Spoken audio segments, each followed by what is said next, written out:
जय हिंद दोस्तों, स्वागत है आपका एक और नई वीडियो पर। आज के वीडियो में हम लोग चर्चा करेंगे कंप्यूटर से संबंधित 10 महत्वपूर्ण प्रश्नों के ऊपर। और ये सारे के सारे क्वेश्चन ऐसे हैं जो हर एग्जाम में पूछे जाते हैं, ठीक है। और CCC एग्जाम में तो ये क्वेश्चंस बहुत बार पूछे जा चुके हैं। तो ये वीडियो आपके लिए बहुत महत्वपूर्ण होने वाला है, तो ये वीडियो आप लोग पूरा देखिए। तो आइए शुरू करते हैं।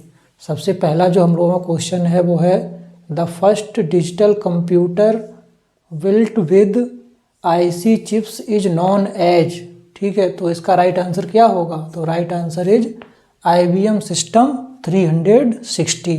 तो जब भी ये क्वेश्चन आए the first digital computer built with IC chips is known as, IC chips कौन सी थी? IBM system 360। नेक्स्ट पे मूव ऑन करते हैं। ए पेन ड्राइव इज, पूछा जा रहा है कि पेन ड्राइव है तो क्या है? 4 ऑप्शन दिए गए हैं। A magnetic secondary storage unit, A removable secondary storage unit, a fixed secondary storage unit, या नन ऑफ दीज। तो इसका राइट आंसर क्या होगा? पूछा जा रहा है आपसे कि पेन ड्राइव इज, तो पेन ड्राइव क्या है? Option B is right answer. A removable secondary storage unit. कैसी है ये पेन ड्राइव? कैसी होती है pen drive? Removable secondary storage unit होती है, अर्थात उसे निकाला जा सकता है। नेक्स्ट पे मूव ऑन करते हैं। After the double click of the mouse the information goes to, पूछा जा रहा है कि जब आप माउस से डबल क्लिक करते हो तो जो इन्फॉर्मेशन है वो कहाँ जाती है? तो 4 ऑप्शन दिए गए हैं। CPU, hard drive, document, video card. तो बताइए कहाँ जाती है? तो राइट आंसर इज CPU। कहाँ पे जाती है? CPU। तो जब भी आप माउस से डबल क्लिक करते हैं तो वो जो इन्फॉर्मेशन जाती है वो किसके पास जाती है? CPU के पास जाती है। और हाँ, CPU की फुल फॉर्म कई बार एग्जाम में पूछ ली जाती है। तो CPU की फुल फॉर्म क्या होती है? Central processing unit. तो यहाँ से एक क्वेश्चन आपका और क्लियर हो गया कि CPU की फुल फॉर्म क्या होती है। तो CPU की फुल फॉर्म होती है सेंट्रल प्रोसेसिंग यूनिट। तो अब चाहे CPU की फुल फॉर्म पूछे, चाहे ये क्वेश्चन आए after the double click of the mouse the information goes to, mouse से डबल क्लिक करने के बाद जो इन्फॉर्मेशन है वो किसके पास जाती है? CPU के पास जाती है। और CPU की फुल फॉर्म क्या होती है? Central processing unit. नेक्स्ट पे मूव ऑन करते हैं। In which port do you plug in the cable of your keyboard, पूछा जा रहा है कि जो आपका कीबोर्ड होता है उसकी जो केबल होती है वो आप किस पोर्ट में प्लग इन करते हैं या फिर किस पोर्ट में लगाते हैं? तो 4 ऑप्शन दिए गए हैं, बताइए। सबसे पहला ऑप्शन क्या है? सबसे पहला ऑप्शन दिया गया है San Pedro port, ethernet port, BGA port, या फिर USB पोर्ट। तो इसका राइट आंसर क्या होगा? Right answer is USB port. तो जब भी ये क्वेश्चन आए in which port do you plug in the cable of your keyboard, आप अपने कीबोर्ड की जो केबल होती है वो किस में प्लग इन करते हैं? तो किस में करते हैं? USB पोर्ट में करते हैं। और एक क्वेश्चन और अक्सर पूछ लिया जाता है कि what is the full form of USB की फुल फॉर्म क्या होती है? तो ये भी क्वेश्चन आपके लिए इंपॉर्टेंट है कि what is the full form of USB। तो USB की फुल फॉर्म क्या होती है?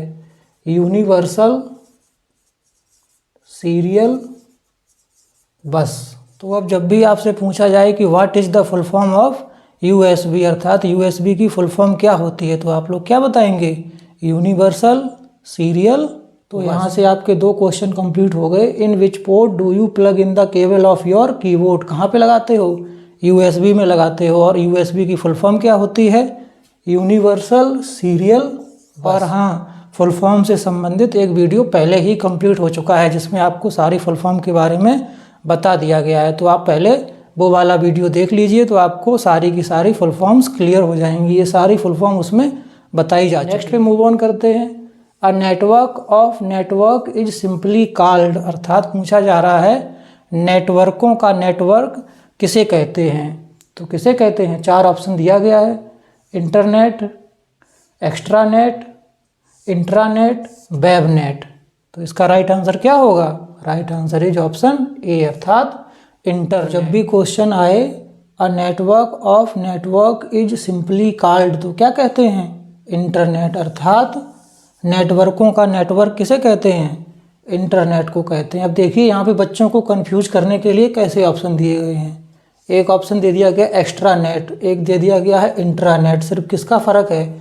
ए का फ़र्क है। तो बच्चा थोड़ा सा भी कंफ्यूज हो और इंट्रानेट पे लगा है तो क्या हो जाएगा? उसका आंसर गलत हो जाएगा। तो इसका राइट आंसर क्या है? इंटरनेट। आपको थोड़ी सी सावधानी बरतनी है, देखना है कि इंटरनेट लिखा है या फिर इंट्रानेट लिखा है। तो ये कंफ्यूजन करने के लिए एग्जामिनर्स को सावधानी बहुत ज़्यादा बरतनी है। सही से ऑप्शन पढ़िए और सही ऑप्शन पे टिक लगा के आइए। नेक्स्ट पे मूव ऑन करते हैं। स्लोएस्ट इंटरनेट कनेक्शन सर्विस पूछा जा रहा है आपसे कि जो सबसे धीमी इंटरनेट की सर्विस है वो इनमें से किस में होती है। तो 4 ऑप्शन दिए गए हैं, leased line, dial up service, digital subscribe line या फिर केबल मॉडम। तो सबसे धीमी किस में होती है? Option B is right answer, अर्थात डायल अप सर्विस में सबसे धीमी इंटरनेट सर्विस होती है। ठीक है, नेक्स्ट पे मूव ऑन करते हैं। Internet system uses which of the following technology. पूछा जा रहा है कि जो इंटरनेट सिस्टम होता है वो कौन सी टेक्नोलॉजी का इस्तेमाल करता है। 4 ऑप्शन दिए गए हैं, ट्री, स्टार, रिंग, बस। तो इसका राइट आंसर क्या है? Right answer is tree. तो जब भी आपसे पूछा जाए internet system uses which of the following technology, तो कौन सी टेक्नोलॉजी है? ट्री। नेक्स्ट पे मूव ऑन करते हैं। SMTP is a simple. 4 option दिए गए हैं, web protocol, mail protocol, domain, none of the. सबसे पहले SMTP की फुल फॉर्म समझ लेते हैं। तो SMTP की फुल फॉर्म क्या होती है? Simple mail transfer protocol.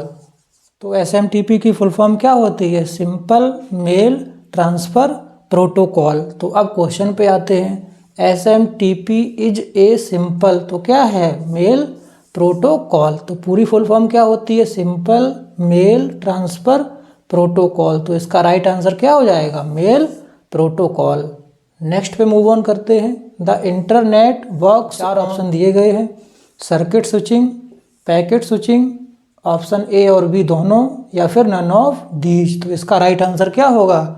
तो the internet works on packet switching. तो इंटरनेट किस पर कार्य करता है? इंटरनेट कार्य करता है पैकेट स्विचिंग। नेक्स्ट पे मूव ऑन करते हैं। Bluetooth technology allows. पूछा जा रहा है कि जो ब्लूटूथ टेक्नोलॉजी है वो अलाउ करती है क्या। 4 ऑप्शन दिए गए हैं, satellite television communication, signal transmission on mobile phones only, wireless communication between equipments, landline phone to mobile phone communication. तो क्या होगा इसका राइट आंसर? सी। क्या होगा?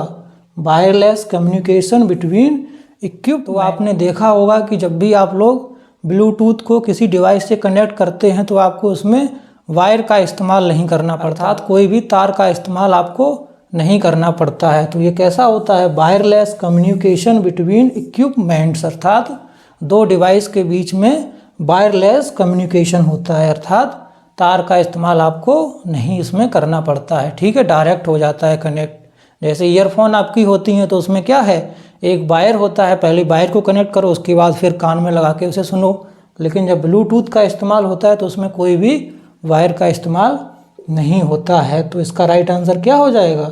Wireless communication between equipment. ये 10 क्वेश्चन आज हम लोगों ने करे जो कि आपके लिए बेहद महत्वपूर्ण हैं। तो ये पूरा वीडियो आपके लिए बहुत ज़्यादा महत्वपूर्ण है। तो इस वीडियो को सही से ये 10 के 10 क्वेश्चन आपके लिए बहुत महत्वपूर्ण। ये सारे के सारे क्वेश्चन ऐसे हैं जो कई बार एग्जाम में पूछे जा चुके हैं, इसलिए ये वीडियो आपके लिए बहुत ज़्यादा महत्वपूर्ण हो जाता है। और ये सारे क्वेश्चन आप किसी अपनी कॉपी पे नोट डाउन करके आने वाले एग्जाम के लिए बहुत ज़्यादा महत्व। आशा करता हूँ आज के इस वीडियो के माध्यम से आपको काफ़ी कुछ सीखने को मिला होगा।